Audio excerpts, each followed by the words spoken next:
Papam. As the Universal Church celebrates the gift of a new pope, there is one university in Rome where the joy is felt a little more deeply and the cheers are a little louder. The Pontifical University of St. Thomas Aquinas, also known as the Angelicum, is not only the alma mater of Pope St. John Paul II, but now also of Pope Leo XIV. Astonishingly, both John Paul II and Leo XIV did their doctoral work here, and so for our university, it's just an unspeakable honor that we've been involved in the formation of two of the last four popes. I think we're still just trying to get our mind around the mercy and the unmerited grace of that confirmation that we are at the service of the formation of the personnel of the church. Before becoming pope, Robert Prevost studied at the Angelicum between the years 1981 and 1985, earning both a licentiate and doctorate in canon law. In 1987, he successfully defended his doctoral thesis on the role of the local prior in the Order of St. Augustine, where he explains how the prior is supposed to refer himself to Christ and to the rule, and cultivate a selfless way of life for the service of the common good of all. I have been reading his thesis, and it's a really mature work of a 30-year-old who's extremely learned, very well read, and deeply thoughtful and spiritual, reflecting on obedience and authority in the Catholic Church. Now, of course, he's talking about the prior, he's talking about the Augustinian rule, and he's talking about the Augustinian friars community, but the vision could be extended up into the episcopacy in principle, or up to, the papacy. So it's really interesting how God prepared him for this kind of task of being a leader in the Catholic Church. For the international community studying at the Angelicum, the special connection to the new pope has brought an added sense of excitement and pride. I feel like I have the tangible connection as well because it's the same halls and the same classrooms, So yeah, surreal, but it's also really exciting, and you feel a great sense of pride that you're part of the same institution which has produced so many great theologians and hopefully saints. For American students, especially those at the Pontifical North American College in Rome, the election of the first American pope brings the papacy closer because of Pope Leo's experience with American culture and tradition. And one of the things I keep kind of coming back to and praying about is, the American College was founded in Rome so that American seminarians could come to know and love the Holy Father in a deeper way, and now to have an even more special connection, that the man that has filled the seat, that has stepped into the shoes of Peter, understands me in a way that in the past they maybe hadn't. No matter where they come from, students shared great joy in knowing that they are walking in the footsteps of great men, those who came before them and those now called to lead the church, and in realizing that their own daily lives may not be so different from what theirs once was. I'm personally so grateful for the formation education I'm getting here at the Angelicum. So to think that our Holy Father, our spiritual father here on earth, has to receive the same foundation and formation, the tradition of St. Thomas Aquinas and the thought of St. Thomas Aquinas is just incredible, and also adds to, in some way, a personal connection to him, to just think like, oh, when I get a coffee here, maybe he got a coffee here. The newly elected pope holds dual American and Peruvian citizenship, having spent many years serving in Peru, and brings extensive international experience from his work in numerous countries around the world. Y en modo particular a mi querida diócesis de Chiclayo en el Perú.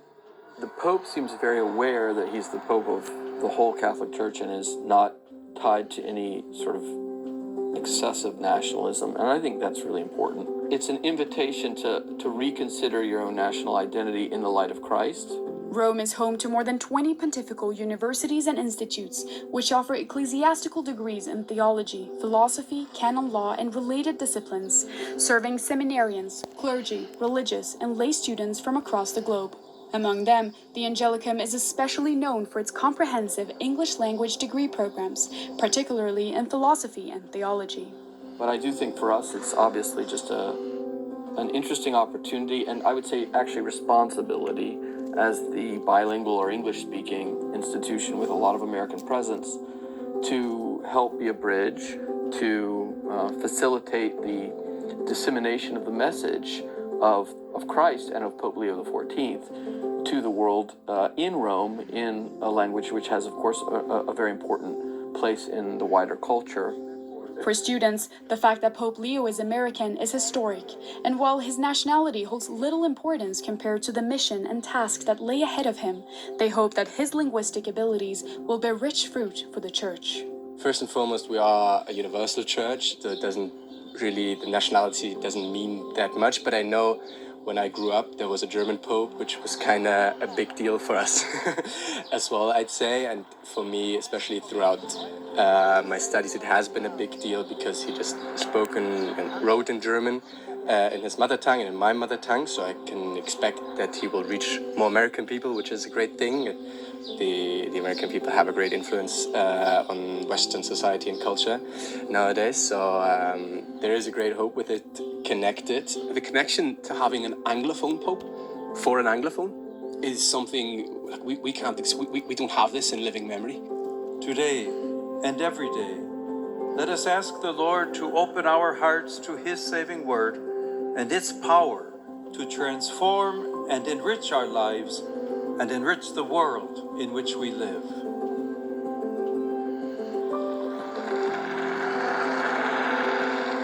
You know, for most people, if it's not their first language, it's their second. So the connection he can make on a worldwide basis, I don't think that's comparable to anything that went before. So I think all of these things happen in God's providence. We needed a pope at this time who had English as his first language. And like I say, like the connection that we'll make with Anglophones and to like really galvanize them, I don't think that can be underestimated, actually. The choice of the name Leo XIV carries significant historical and symbolic weight. For both professors and students, it inspires hope that the new pope will, like his predecessor, Leo XIII, be a strong advocate of Thomism and the Church's intellectual tradition. Leo XIII in Rerum Novarum, which the Pope's already made appeal to, does have a kind of Thomistic vision of human nature and of human rights, natural rights, and the dignity of the human person made in the image of God as the sort of center of focus for social doctrine. I think we'll be seeing some of that or hearing echoes of that as the Pope develops his teaching on social and political matters in light of human dignity. With it, there are two hopes connected, kind of that the Pope will preach a little bit more of Thomism. I mean, JP2 did that. His encyclical on Fides et Ratio was just a Thomistic masterpiece of the combination of the two. And I also hope that the Angelicum will gain maybe a few more students, even more students through that. I think that'd be a great gift to the Church and to the world.